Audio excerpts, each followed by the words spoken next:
बेटे, लास्ट दो क्लासेस में हमने दो इम्पॉर्टेंट बेसिक कंसेप्ट सीखे थे और आज हम कुछ और नए और इम्पॉर्टेंट कंसेप्ट सीखेंगे। तो सबसे पहले तो हम ये रिवाइज करेंगे कि हमने कौन कौन से कंसेप्ट पढ़े थे और फिर हम आगे बढ़ेंगे और आज के हमारे नए कंसेप्ट्स लेंगे।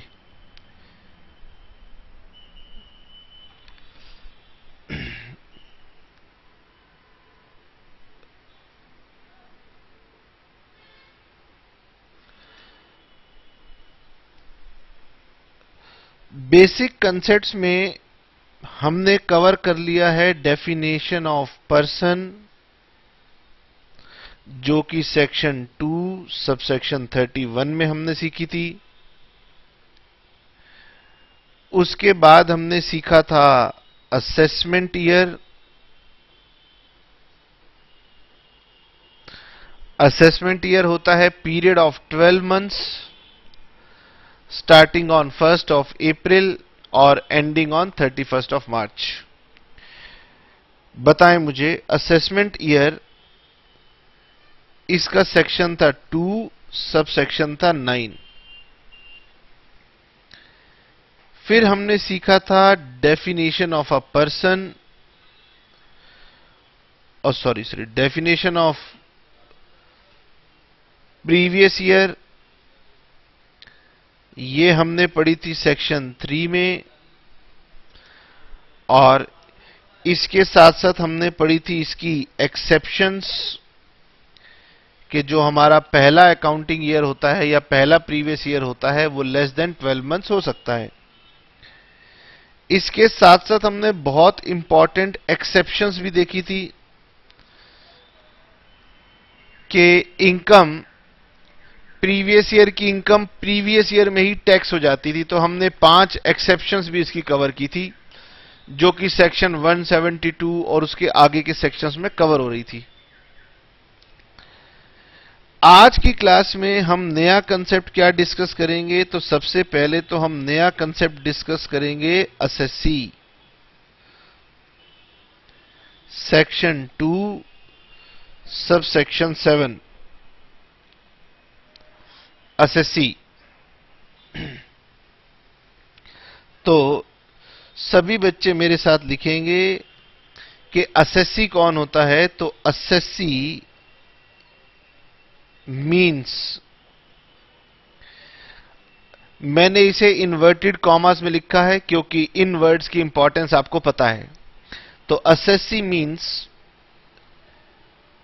Any person by whom any tax or any other sum of money is payable under this act।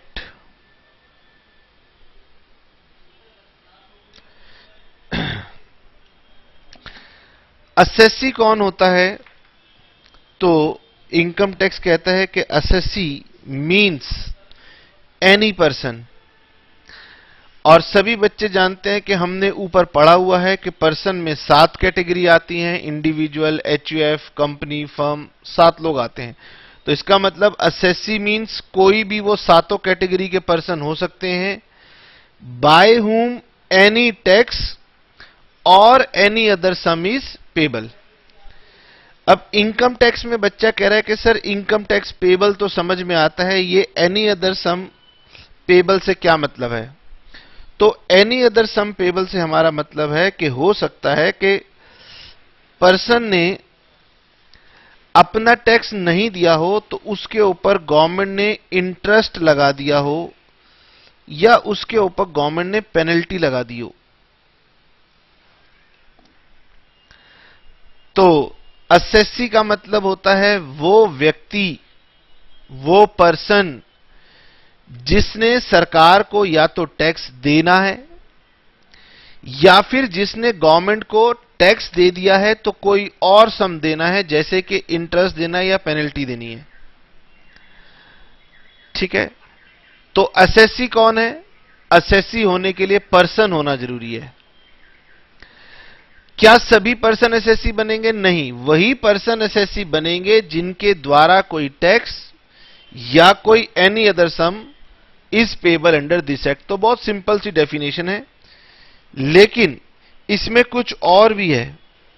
तो पहले तो लॉ कहता है असेसी मीन्स, और फिर बाद में कहता है लॉ एंड, यहां तक लिखा, उसके बाद कहता है एंड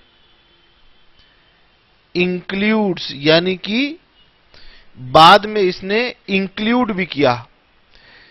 और किन को इंक्लूड किया? तो 3 लोगों को इंक्लूड किया जाएगा इसके अंदर।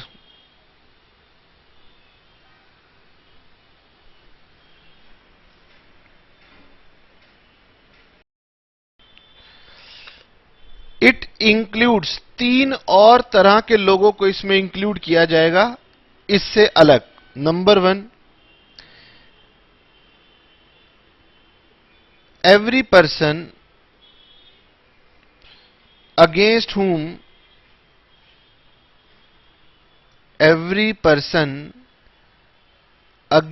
whom proceedings has been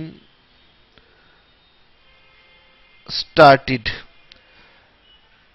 इसका मतलब यह है कि कोई व्यक्ति ऐसा भी है जो कह रहा है कि मैंने सरकार को ना तो टैक्स देना है और ना ही मैंने इंटरेस्ट और पेनल्टी देनी है, लेकिन सरकार उसके अगेंस्ट इनकम टैक्स में कार्यवाही कर रही है, तो उस व्यक्ति को भी हम असेसी कहते हैं। तो एक तो ये वाली कैटेगरी इसमें इंक्लूड होगी। दूसरी कैटेगरी को हम बोलते हैं who is every person who is deemed to be an assessee। और बच्चा कह रहा है ये deemed to be an assessee क्या होता है? तो मैंने कहा बताएंगे, तीनों चीजों के बारे में बताएंगे। और इसमें एक और कैटेगरी कवर होती है जिसे हम बोलते हैं assessee in default। तीसरी कैटेगरी होती है असेसी इन डिफॉल्ट। तो बताएं असेसी कौन है? हर वह व्यक्ति जिसने टैक्स या कोई और सम इनकम टैक्स को देना है, वो असेसी है। लेकिन लॉ कह रहा है इसमें उन लोगों को भी शामिल कर लो जिनके अगेंस्ट हमने कार्यवाही शुरू कर दी है। अब बच्चा कह रहा है कार्यवाही क्यों शुरू कर दी है, बताते हैं। इसमें शामिल कर लो उन लोगों को जिन्हें हमने deemed to be an assessee कहा। डीम्ड का मतलब होता है जिसे इनकम टैक्स ने असेसी माना, और इसमें इंक्लूड कर लो असेसी इन डिफॉल्ट। 3 लोगों को इसमें इंक्लूड किया गया। अब सवाल ये उठता है कि सर ये 3 लोग कौन होते हैं? आइए आपको दिखाते हैं।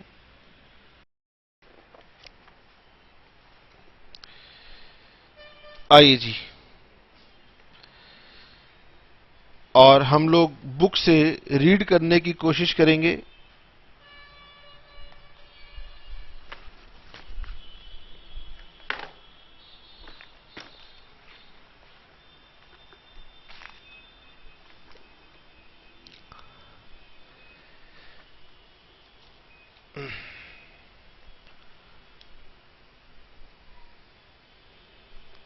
ये हमने बुक का पेज नंबर 4 ओपन कर रखा है।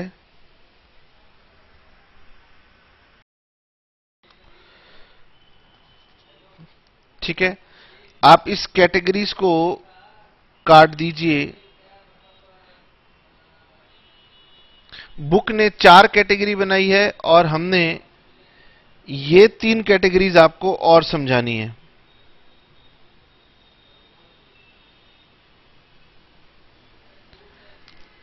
ठीक है, तो पहली कैटेगरी में कौन आता है? A person in respect of whom any proceeding under the act has been taken, whether or not he is liable to any tax, interest और पेनल्टी। ये जो ब्रैकेट में लिखा है बेटे, ये केवल आपके समझने के लिए लिखा है। सबसे पहले तो एसएससी की डेफिनेशन में यह कहा गया कि अगर आपसे टैक्स पेबल है, अगर आपसे इंटरेस्ट या पेनल्टी पेबल है, तो आप एसएससी बन ही जाएंगे।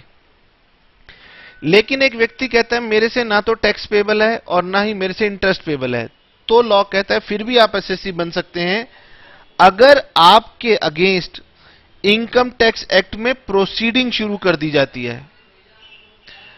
अब वो पूछ रहा है कि सर मेरे अगेंस्ट प्रोसीडिंग क्यों शुरू की जाती है? तो प्रोसीडिंग इसलिए शुरू की जाती है, number 1, either for the assessment of his income और लॉस सस्टेन्ड बाय हिम।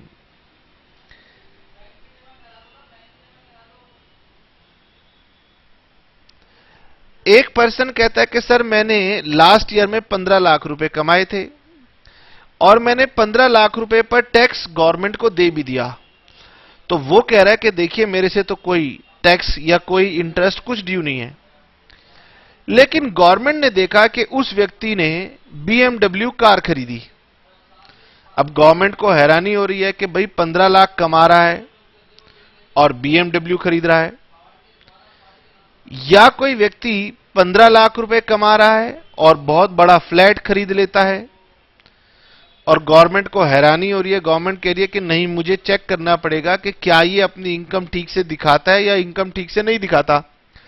तो भले उसने टैक्स दे दिया, लेकिन गवर्नमेंट उसके बारे में और जानना चाहती है, तो गवर्नमेंट ने उसके खिलाफ एक लेटर इशू कर दिया कि हम आपकी इनकम को और डिटेल में जानना चाहते हैं। तो आपके अगेंस्ट कार्रवाई शुरू की जाती है और आपको बुलाया जाता है कि ये डॉक्यूमेंट्स लेकर के आ जाइए।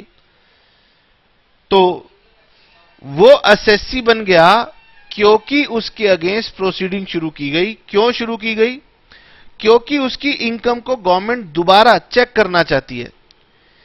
तो या तो उसकी इनकम को चेक करना चाहती है, या कोई बिजनेसमैन कह रहा है कि मुझे लास्ट ईयर में बहुत लॉस हो गया इसलिए मेरा तो टैक्स बनता ही नहीं है, लेकिन गवर्नमेंट सेटिस्फाइड नहीं है। गवर्नमेंट कह रही है कि इसे लॉस हो ही नहीं सकता, हम इसकी बुक्स चेक करेंगे कि इसे एक्चुअली में लॉस हुआ है या ये सिर्फ टैक्स बचाने के लिए लॉस दिखा रहा है। तो उसके अगेंस्ट असेसमेंट शुरू की जाती है उसके प्रॉफिट या लॉस को चेक करने के लिए, ठीक है। और या फिर ऑफ द इनकम और loss of any other person in respect of whom he is accessible.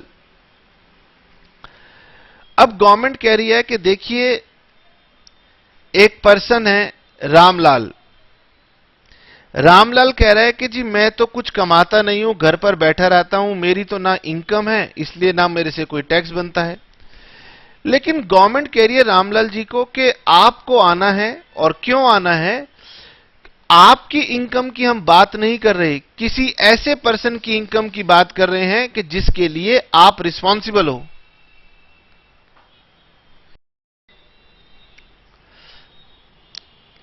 तो इनकम या लॉस, ऐसे व्यक्ति की इनकम या लॉस के अगेंस्ट आपके खिलाफ प्रोसीडिंग की जाती है जिसके लिए आप असेसिबल हैं। ठीक है, मैं इसको भी अब समझाता हूं कि मैं क्या कहना चाहता हूं। पहली बात तो बच्चे को आसानी से समझ में आई जाती है कि ठीक है, किसी पर्सन की इनकम को गवर्नमेंट चेक करना चाहती है। देखिए, मुझे यह बताइए कि एक माइनर मतलब जिसकी एज लेस देन 18 ईयर्स है, एक माइनर है जिसकी एज है 10 ईयर्स, और इस माइनर के पास इनकम है मान लीजिए 10 लाख। ठीक है, मुझे बताइए क्या माइनर पर्सन है? यस सर, माइनर पर्सन है। क्या माइनर के पास इनकम है? यस सर, माइनर के पास इनकम है। तो क्या माइनर को टैक्स देना है? यस सर, टैक्स देना है। लेकिन माइनर टैक्स कैसे देता है? तो आपको यह बता दें, भले माइनर की इनकम हो लेकिन गवर्नमेंट कहती है कि क्योंकि ये अभी माइनर है, इसीलिए इसके पेरेंट्स बाद में जाके आपको समझाएंगे कि वो पेरेंट मदर होगी या वो पेरेंट उसका फादर होगा, कौन होगा, ये बाद में बताएंगे। तो इसकी ड्यूटी बनती है, लॉ ने इसकी ड्यूटी लगाई है कि माइनर की इनकम के रिस्पेक्ट में उसके पेरेंट्स लायबल होंगे।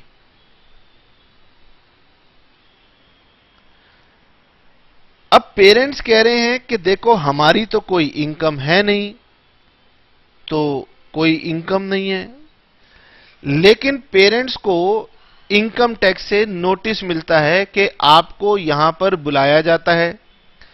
अब उसके पेरेंट्स कह रहे हैं हमें क्यों बुलाया है, हमारी तो इनकम ही नहीं है। वो कह रहे आपको बुलाया है in respect of minor income, यानी कि असेसी वो भी हैं जिनके अगेंस्ट गवर्नमेंट ने प्रोसीडिंग स्टार्ट की है, उनकी खुद की इनकम के लिए नहीं, किसी दूसरी पर्सन की इनकम के लिए, जिसके लिए ये असेसिबल हैं, and which is the case of a minor child. बाकी माइनर चाइल्ड के बारे में आपको हम बाद में और डिटेल में समझाएंगे। तो हमने ये सीखा कि पहली कैटेगरी में कौन लोग आए। एक तो वो लोग आए, every person against whom proceeding has been started for assessment of his income ऑब्लिग हिज लॉस। ठीक है, तो जो व्यक्ति खुद इनकम कमाते हैं या जो व्यक्ति खुद बिजनेस में नुकसान दिखाते हैं, उनके अगेंस्ट भी गवर्नमेंट प्रोसीडिंग स्टार्ट कर सकती है। और इसमें वो लोग भी आते हैं for assessment of other person for whom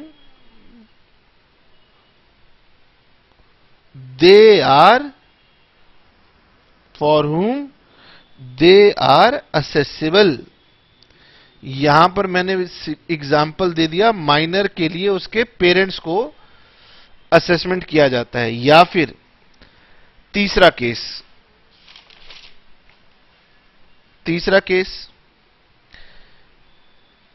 mister x income tax department से कह रहा है कि मैंने आपको टैक्स पे नहीं करना, मैंने तो आपसे टैक्स का रिफंड लेना है। बताइए, असेसी कौन था? जिसने डिपार्टमेंट को टैक्स देना था। और यह असेसी कह रहा है कि जी मैंने तो डिपार्टमेंट से टैक्स वापस लेना है, मेरे से रिफंड ड्यू बनता है। और जानते हो, गवर्नमेंट को यदि रिफंड देना पड़े तो गवर्नमेंट को बहुत प्रॉब्लम होती है। गवर्नमेंट के लिए बताओ, हम लेते हैं और ये व्यक्ति हमसे मांगने आया है, तो गवर्नमेंट उसके अगेंस्ट कार्रवाई शुरू कर देती है कि कुछ ऐसा निकाला जाए जिससे इसका रिफंड ना बने। तो जिन्होंने सरकार से टैक्स वापस लेना है, ठीक है, उसको भी गवर्नमेंट क्या बोलती है? असेसी बोलती है। पढ़िए, every person against whom proceeding has been started for the amount of refund due to him, या फिर due to other person. Other person मतलब वही जो इन दोनों का केस मिला के मैंने समझाया था कि हो सकता है कि पेरेंट कह रहा हो कि जो मैंने माइनर की इनकम आपके पास डिटेल भरी है, उस माइनर का रिफंड बनता है। तो माइनर क्योंकि डायरेक्ट असेसी नहीं बनता, इसीलिए उसके पेरेंट को प्रोसीडिंग शुरू की जाएगी कि आपने जो माइनर का रिफंड मांगा है वो आपका बनता है या नहीं बनता। बोलिए, Who is assessee? Sir, assessee means any person by whom tax और any other amount is due. ऐसा व्यक्ति जिसकी द्वारा टैक्स या कोई और सम गवर्नमेंट को ड्यू हो, वो एसएससी है। लेकिन वो लोग भी एसएससी हैं जिनके अगेंस्ट डिपार्टमेंट ने प्रोसीडिंग स्टार्ट कर दी। क्यों स्टार्ट कर दी? या तो उनकी खुद की इनकम के लिए, या किसी ऐसे व्यक्ति की इनकम के लिए जिसके लिए वो असेसिबल थे, या फिर वो सरकार से कह रहे हैं कि मुझे मेरी इनकम का या उस पर्सन की इनकम का रिफंड चाहिए, और वो बनता है। कुछ केसेस में रिफंड भी बन जाता है, तो गवर्नमेंट ने कहा हम आपकी पहले कार्रवाई करेंगे, चेक करेंगे।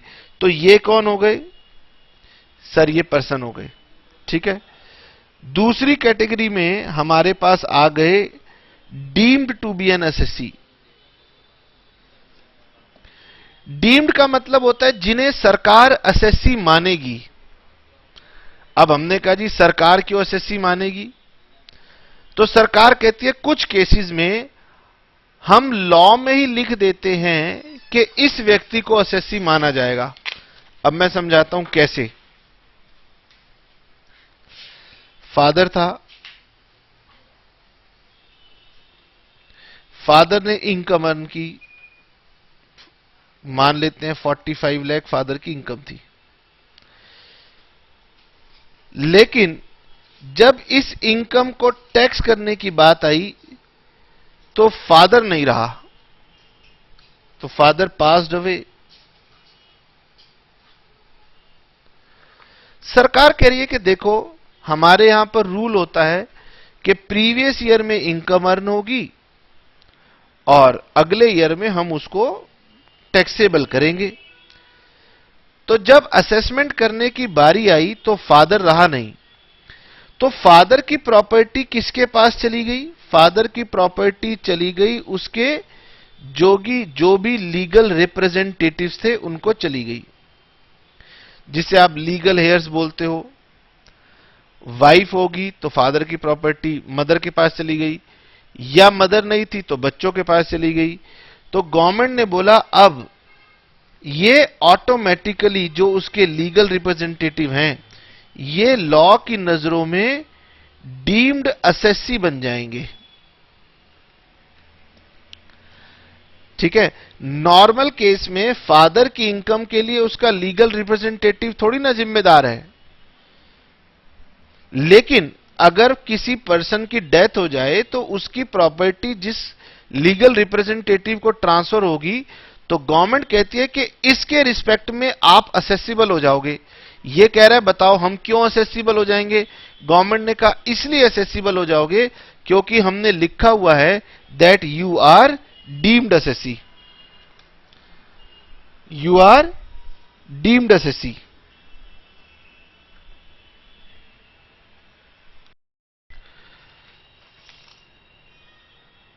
चलिए जी, डीम्ड एसएससी का मतलब हो गया जिन्हें सरकार एसएससी मानेगी।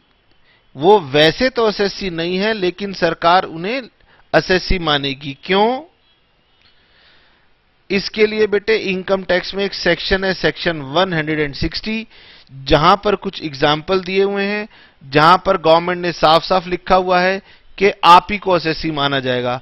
इसमें से एक एग्जाम्पल मैंने आपको बता दिया, legal representatives of diseased person. ठीक है। इसी तरह से आप और भी कई एग्जाम्पल ले सकते हैं। अब आपको पता है कि विजय माल्या विदेश में जाके बैठ गए। अब गवर्नमेंट कह रही है कि विजय माल्या कमाई कर रहे थे और एक दिन अचानक फॉरेन में चले जाते हैं, उनके पास किसी और कंट्री की सिटीजनशिप है इसलिए वो वहां जाके बैठ गए और वापस आने का नाम नहीं ले रहे।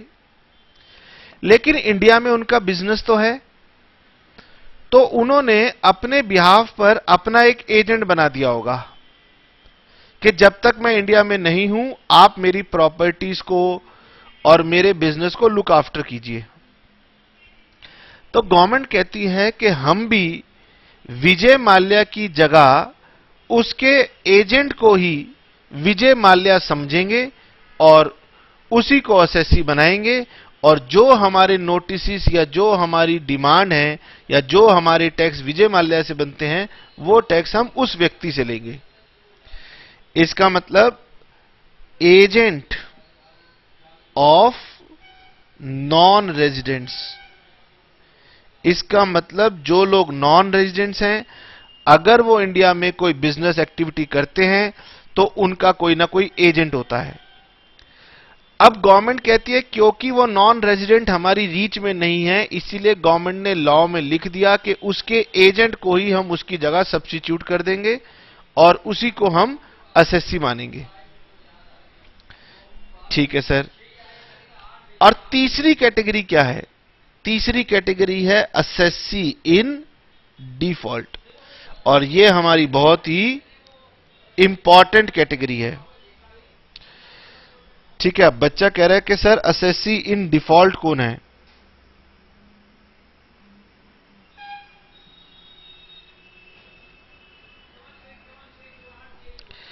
एसएससी इन डिफॉल्ट होता है एक ऐसा person who fails to deduct tax at source. एक ऐसा व्यक्ति जो कि फेल कर गया to deduct tax at source, इसको बोलते हैं टीडीएस। या फिर ऐसा person who fails to deposit TDS, मतलब टैक्स डिडक्टेड एट सोर्स। तो पहले आपको बताना पड़ेगा कि what is TDS, tax deducted at source क्या होता है, तभी आपको समझ में आएगा कि सर ये टीडीएस का डिफॉल्ट क्या होता है।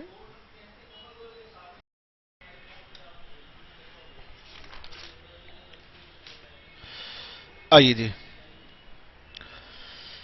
बेटे, इनकम टैक्स में कुछ ऐसे प्रोविजंस हैं जिसमें आप ऐसे समझिए, मान लीजिए ये है एम्प्लॉयर और ये है एम्प्लॉई। इनकम टैक्स कहता है कि एम्प्लॉयर एम्प्लॉय को देता है सैलरी,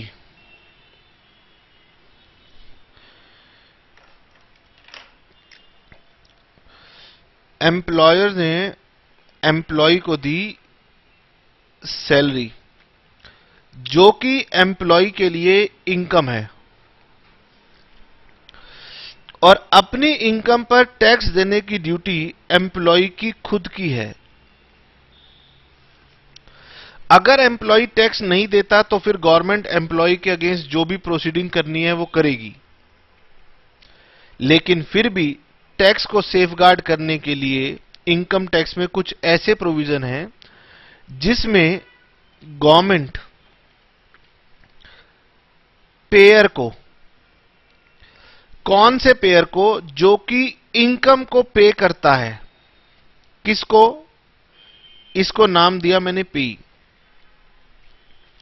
तो इनकम टैक्स के कुछ प्रोविजन कहते हैं कि अगर कोई व्यक्ति किसी दूसरे व्यक्ति को कोई ऐसी पेमेंट कर रहा हो जो कि इनकम के नेचर की है, तो इस व्यक्ति की ड्यूटी बन जाती है कि पेमेंट करते वक्त वो उसमें से टैक्स का अमाउंट डिडक्ट कर ले, और टैक्स का अमाउंट डिडक्ट करने के बाद बैलेंस अमाउंट की पेमेंट करेगा। मैं इसे फिगर डाल के और ज्यादा सिंप्लीफाइड तरीके से समझाने की कोशिश करता हूं। मान लीजिए एम्प्लॉयर ने एम्प्लॉय को पूरे साल में सैलरी दी 15 लाख रुपए। गवर्नमेंट कहती है कि इसके लिए आपको टैक्स डिडक्ट करना होगा। मान लेते हैं 10%, तो कितना हुआ 1.5 लाख। बैलेंस कितना बचा 13.5 लाख। तो 13.5 लाख तो आप एम्प्लॉय को दीजिए और 1.5 लाख इसकी ड्यूटी लगा दी कि वो गवर्नमेंट को देगा। तो दो बातें आई, एक तो टैक्स को काटना और दूसरा गवर्नमेंट के पास डिपॉजिट करना। यह बताइए ये 1.5 लाख का टैक्स पेयर का है या पेई का है? जब इनकम पेई की है तो बेटे ये टैक्स भी पेई का है, लेकिन गवर्नमेंट ने कहा कि इसको काटने की ड्यूटी किसकी है? पेयर की है। समझने की कोशिश करना। एक व्यक्ति खुद कमाता है, हो सकता है वो सरकार को टैक्स ना दे, क्योंकि वो कहेगा कि मैं अपनी कमाई सरकार को क्यों दूं। लेकिन सरकार ने एक डिफरेंट तरीके से कहा कि जो व्यक्ति, ये एम्प्लॉयर है, ये एम्प्लॉयर कह रहा है देखो मैंने तो 15 लाख रुपए एम्प्लॉय को देने हैं। सरकार ने कहा तुम 15 लाख दोगे कैसे? 1.5 लाख मुझे दोगे और 13.5 लाख एम्प्लॉय को दोगे। गवर्नमेंट ने इसकी ड्यूटी लगा दी और साथ ही साथ यह भी कह दिया कि अगर आपने ये टैक्स नहीं काटा तो आपको अपनी पॉकेट से भरना पड़ेगा। तो एम्प्लॉयर कह रहा है कि भाई एम्प्लॉय का पैसा है, मैं तो फटाफट काटूंगा वरना मैं परेशानी में आ जाऊंगा। तो गवर्नमेंट ने अपने टैक्स को सेफगार्ड करने के लिए ऐसे कई सारे इंस्टेंसेस बनाए हैं जहां पर पेयर को कहा है कि आपको टैक्स काटना है और हमें जमा करना है। एम्प्लॉय कह रहा है मेरा टैक्स आपने क्यों काटा? सरकार कह रही है अगर हमने गलत काटा होगा तो हमसे आके रिफंड ले लेना। ठीक है, मैं इसके और भी एग्जांपल आपको बताता हूं। आपने बैंक में मनी डिपॉजिट किया तो उस मनी पर बैंक अपने कस्टमर को इंटरेस्ट देगा। तो गवर्नमेंट ने यहां पर भी पेयर को ड्यूटी लगा दी कि जब आप इंटरेस्ट की पेमेंट करोगे तो इसमें से टैक्स को डिडक्ट करना, बैलेंस इंटरेस्ट कस्टमर को दे देना और टैक्स गवर्नमेंट कह रही है कि हमारे पास आके डिपॉजिट कर देना। और अगर बैंक ये करने में चूक गया तो फिर इसके कॉन्सिक्वेंसेस बैंक को भुगतने पड़ेंगे और बैंक कहेगा कि मैं किसी और की वजह से मुसीबत में क्यों पड़ूं, तो वो ये टैक्स जरूर काटता है और सरकार को जरूर जमा करता है और इसीलिए सरकार का टैक्स का या रेवेन्यू जो होता है वो सेफगार्ड हो जाता है। ठीक है, लिखिए what is the concept of TDS?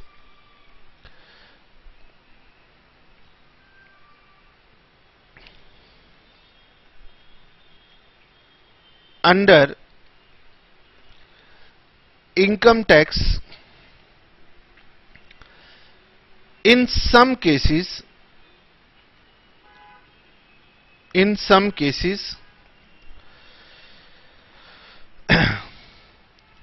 payer of income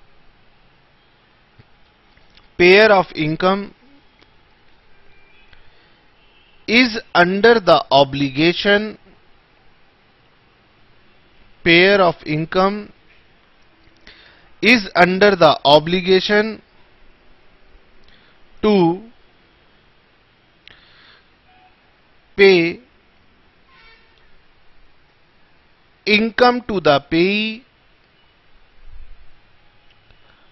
after the deduction of tax. After the deduction of tax.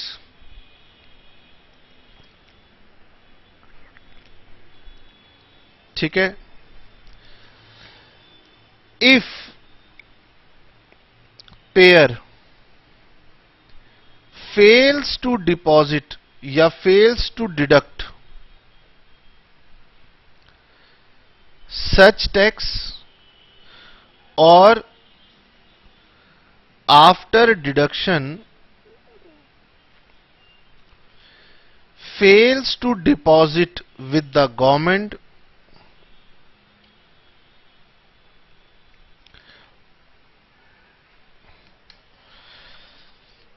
he will be known as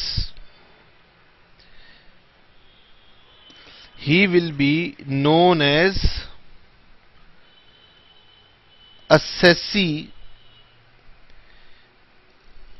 in default। यानी एक ऐसा असेसी जिसने इनकम टैक्स के प्रोविजंस को फॉलो नहीं किया था। और कौन से प्रोविजन को फॉलो नहीं किया था? टीडीएस के प्रोविजंस को फॉलो नहीं किया था, तो उसे हम बोलते हैं असेसी इन डिफॉल्ट। ठीक है, चलिए जी, यहां तक हमने बात समझ ली। अब हम वापिस आते हैं। अब मुझे बताइएगा कि बेसिक कंसेप्ट में से कौन कौन सी बातें आपने सीख ली हैं और कौन कौन सी बातें आपके पास बच गई हैं। चलिए जी, चेक करते हैं। इनकम टैक्स की लायबिलिटी सेक्शन 4 में डिफाइंड थी। तो सबसे पहले मैंने आपको सेक्शन 4 ही बताया था, और सेक्शन 4 में मैंने आपको बताया था every person whose total income during the previous year exceeds basic exemption limit becomes an assessee। बताइए जी, इनमें से कौन कौन से कंसेप्ट्स आप पढ़ चुके हैं? सर, एक तो हमने ये जान लिया कि पर्सन कौन होता है, ठीक है। एक हमें यह भी पता चल गया कि प्रीवियस ईयर क्या होता है। एक हमें यह भी पता लग गया सर असेसी कौन होता है। ठीक, अच्छा जी, अभी बाकी है कि सर टोटल इनकम क्या है, बेसिक एग्जेम्पशन लिमिट क्या है, और ये हमारे रेट ऑफ टैक्सेस क्या हैं। फाइनेंस एक्ट के बारे में हम आपको पहले ही बता चुके हैं कि फाइनेंस एक्ट क्या होता है। इनकम टैक्स हम लोग पढ़ रहे हैं, और हमने असेसमेंट ईयर को भी सीख लिया है। ठीक है, तो लगभग जो सेक्शन 4 के अंदर टर्म्स यूज हुई थी वो लगभग हम लोगों ने सीख ली हैं। अब सवाल ये उठता है कि sir what is total income?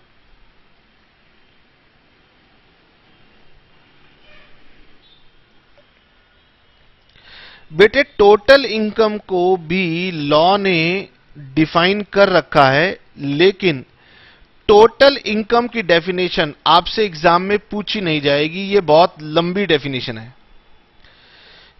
और इस डेफिनेशन को आप तब समझ पाएंगे जब आप इनकम को कैलकुलेट करना सीखेंगे।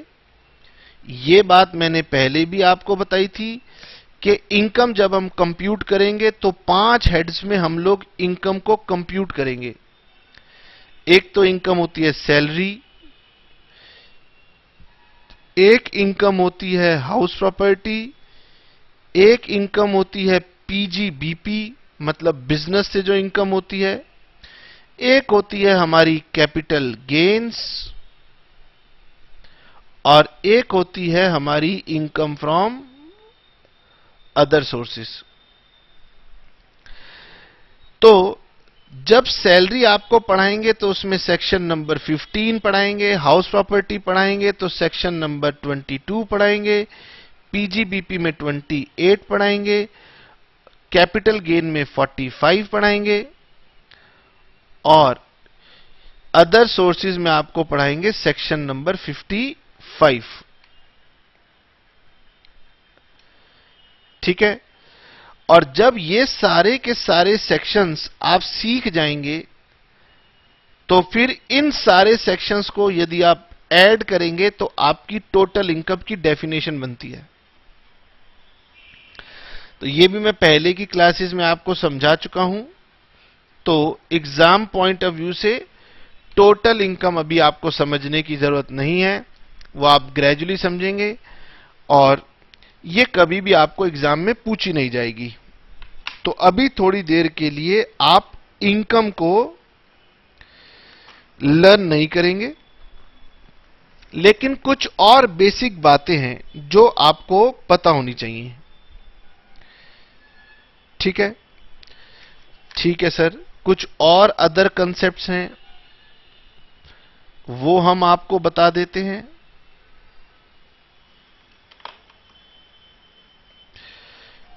तो सर कौन कौन से कंसेप्ट आप हमें बताएंगे? मैंने कहा चलिए अभी हम आपको पहले बता देते हैं कि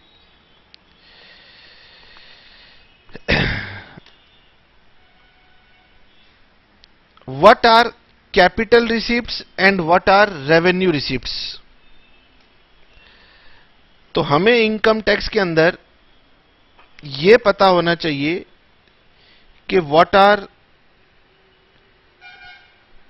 revenue receipts and what are capital receipts।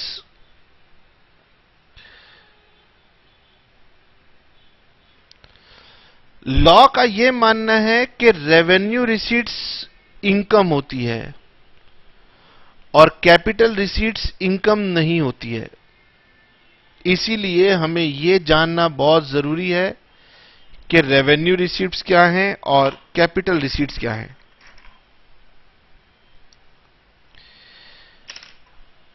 हालांकि लॉ ने इनकम की डेफिनेशन अपनी भी लिखी हुई है, स्टिल आपको यह जानना होगा। तो रेवेन्यू रिसीट्स होती है ऐसी रिसीट्स जो कि रिकरिंग नेचर की हों, और कैपिटल रिसीट्स वो रिसीट्स होती हैं जो कि नॉन रिकरिंग नेचर की हों।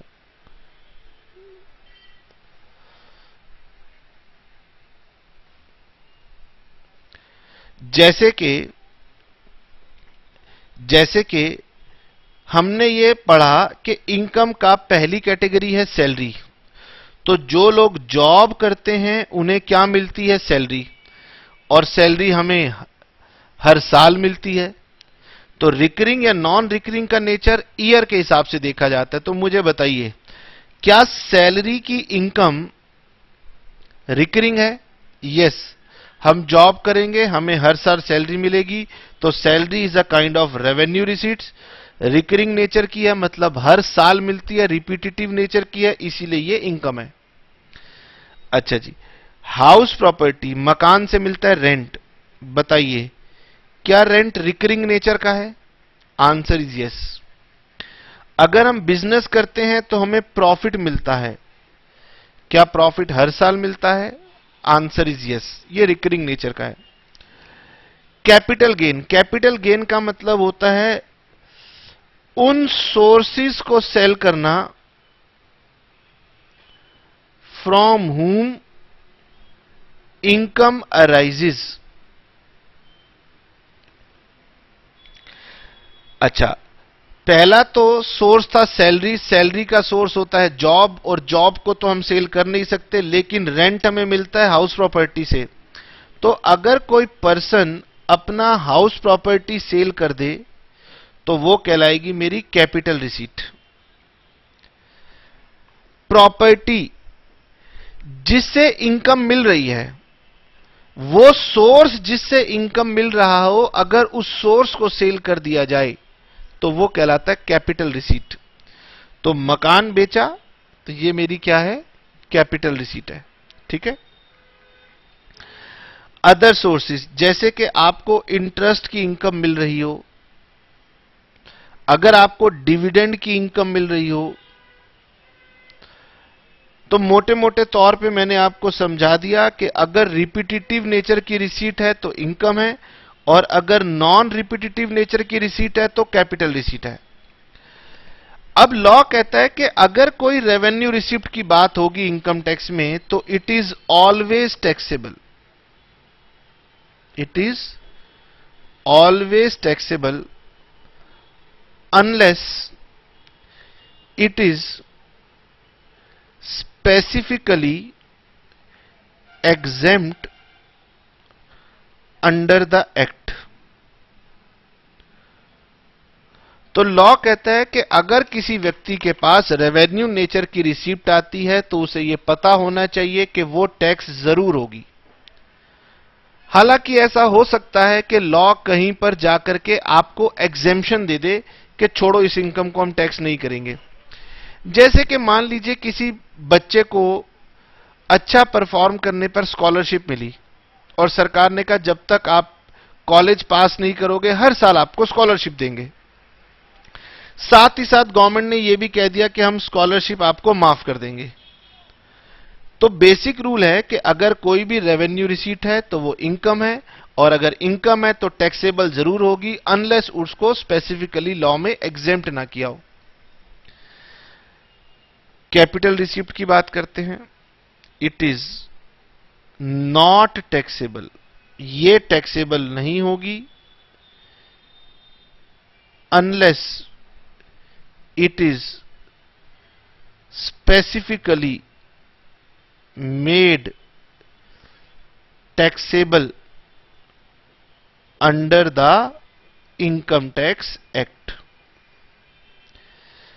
बाय नेचर जो आपकी कैपिटल रिसीट होगी वो टैक्सेबल नहीं होगी, लेकिन लॉ ने कहा कि अगर हम स्पेसिफिकली लिख देंगे कि ये कैपिटल रिसीट टैक्सेबल है तो वो टैक्सेबल हो जाएगी। ठीक है, अभी तो आपने बेसिक रूल पढ़ना है। बाद में जब हम आपको इनकम टैक्स के प्रोविजन पढ़ाएंगे तो हम आपको रिकॉल करवा देंगे कि बेटे ये बात हमने आपको बताई थी। तो ये बात और है कि वो बच्चे भूल जाएंगे। तो जनरली कैपिटल नेचर की रिसीट एग्जेम्प्ट होती हैं, लेकिन अगर वो टैक्सेबल होती हैं तो वो हमारे इस हेड के अंदर टैक्स होती हैं। तो जब ये वाला हेड ऑफ इनकम आपको पढ़ाएंगे तो ये रूल आपको समझ में आ जाएगा। बाकी ये सारे के सारे मेरे जो एग्जाम्पल हैं, ये सारे के सारे एग्जाम्पल मेरे रेवेन्यू रिसीट्स के हैं। ठीक है, तो रेवेन्यू रिसिप्ट और कैपिटल रिसिप्ट आपने समझी।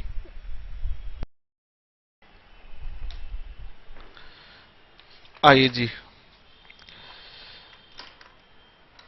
अब बेटे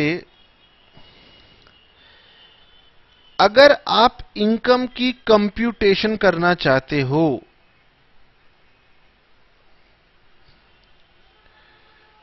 कंप्यूटेशन ऑफ इनकम, तो बेटे इनकम की कैलकुलेशन करना तो अकाउंटिंग का काम है।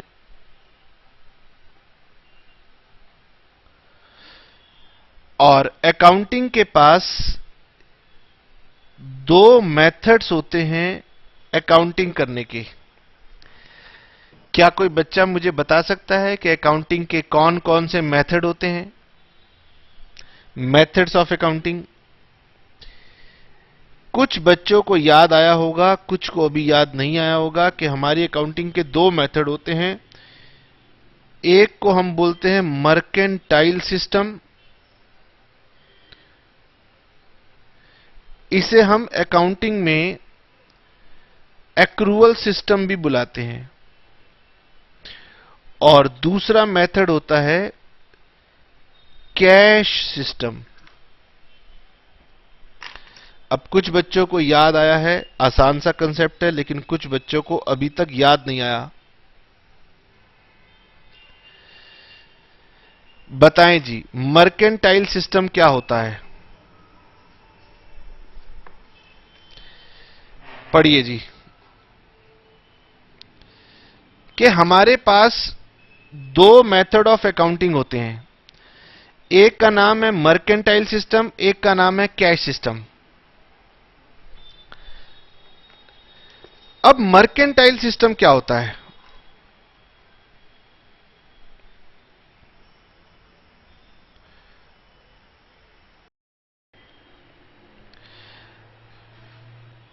Under mercantile system, transactions are recorded on their occurrence, और under cash system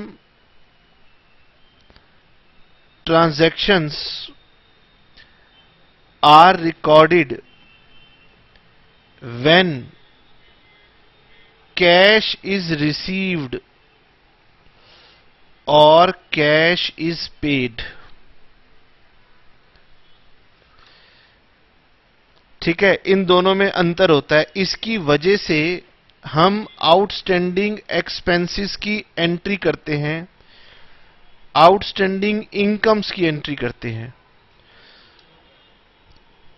और जो लोग कैश सिस्टम फॉलो करते हैं वो कोई भी आउटस्टैंडिंग ट्रांजैक्शन को रिकॉर्ड नहीं करते।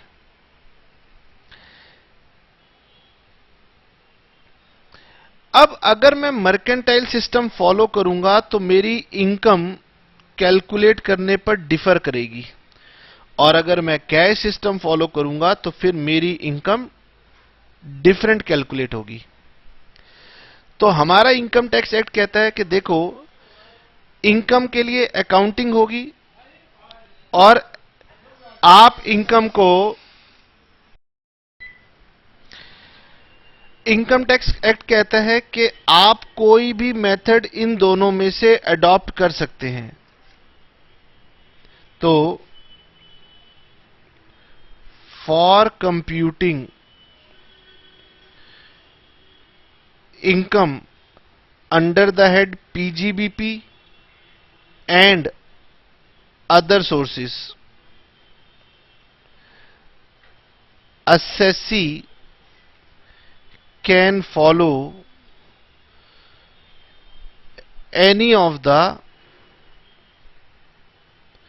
methods of accounting, means either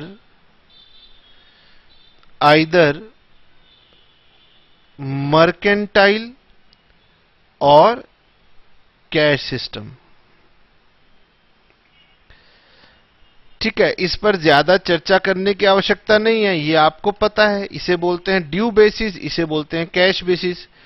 और इनकम टैक्स कहता है कि आपको दो हेड के लिए ही इनकी जरूरत पड़ेगी। एक हेड है हमारा पीजीबीपी, इसके लिए मेथड ऑफ अकाउंटिंग की जरूरत पड़ती है, और एक हेड है हमारा इनकम फ्रॉम अदर सोर्सेज। इन दो हेड के लिए मेथड ऑफ अकाउंटिंग रेलिवेंट है, और इन दोनों हेड में जहां पर मेथड ऑफ अकाउंटिंग फॉलोड है तो दो में से कोई एक मेथड आप चूज कर सकते हो, ये आपके ऊपर है। और वो या मर्केंटाइल होगा या फिर कैश बेसिस होगा, केवल इन दो मेथड के लिए। बाकी सैलरी के लिए, हाउस प्रॉपर्टी के लिए और कैपिटल गेन के लिए, इनके लिए इनकम टैक्स में अपने रूल्स आएंगे, तो इनके लिए मेथड ऑफ अकाउंटिंग की आपको आवश्यकता नहीं पड़ेगी। केवल इन दो हेड के लिए मेथड ऑफ अकाउंटिंग इंपॉर्टेंट रहेगा। ठीक है, और ये अचानक हमें रियलाइज हो रहा है कि ये सेक्शन 56 है, इसको ठीक कर लेंगे। This is section 56 not 55। ठीक है, आइए जी इसको भी फटाफट पढ़ लें कि हमारी बुक में क्या लिखा है। तो हमारी बुक में लिखा हुआ है ये कि मेथड ऑफ अकाउंटिंग होते हैं, एक तो होता है मर्केंटाइल सिस्टम। मर्केंटाइल सिस्टम क्या होता है? तो मर्केंटाइल सिस्टम कहता है जो इनकम आपने एक्रू कर ली ड्यूरिंग द प्रीवियस ईयर वो रिकॉर्ड कर ली जाएगी। ठीक है, और इसी तरीके से अगर आपने कोई एक्सपेंडिचर कर दिया उसकी एंट्री बना लीजिए, चाहे वो आपने पे किया हो या आपने पे नहीं किया होगा। यहां पर कैश को देखने की आवश्यकता नहीं है, जैसे ट्रांजैक्शन अकर हुई उसको रिकॉर्ड कर लो। और कैश सिस्टम क्या कहता है कि इसमें रेवेन्यू और खर्चे तभी रिकॉर्ड होंगे जब कैश रिसीव होगा या जब कैश पे होगा। और यहां पर लिखा हुआ है कि केवल दो ही हेड ऐसे हैं, एक तो हेड है पीजीबीपी और दूसरा हेड है इनकम फ्रॉम अदर सोर्सेज, जिसके लिए हमारे ये मेथड ऑफ अकाउंटिंग इंपॉर्टेंट होंगे, बाकी किसी भी हेड के लिए हमारे मेथड ऑफ अकाउंटिंग की कोई आवश्यकता नहीं है। ऐसे ही ना हमारे पास होते हैं अकाउंटिंग स्टैंडर्ड्स। तो हो सकता है कई बच्चों को अकाउंटिंग स्टैंडर्ड्स के बारे में याद होगा और कई बच्चों को अकाउंटिंग स्टैंडर्ड्स के बारे में याद नहीं होगा। इन्हीं दोनों हेड के लिए हमारे अकाउंटिंग स्टैंडर्ड्स भी यूज होते हैं, ठीक है। और मैं सभी बच्चों को बता दूं कि हमारे केवल दो ही अकाउंटिंग स्टैंडर्ड ऐसे हैं जो इनकम टैक्स में एप्लीकेबल होंगे, which is AS1 and AS2। AS1 होता है disclosure of accounting policies, AS2 होता है इन्वेंट्री वैल्यूएशन।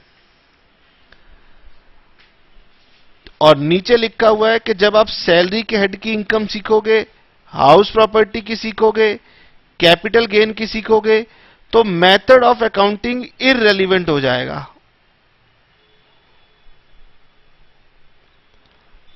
ठीक है, ठीक है सर।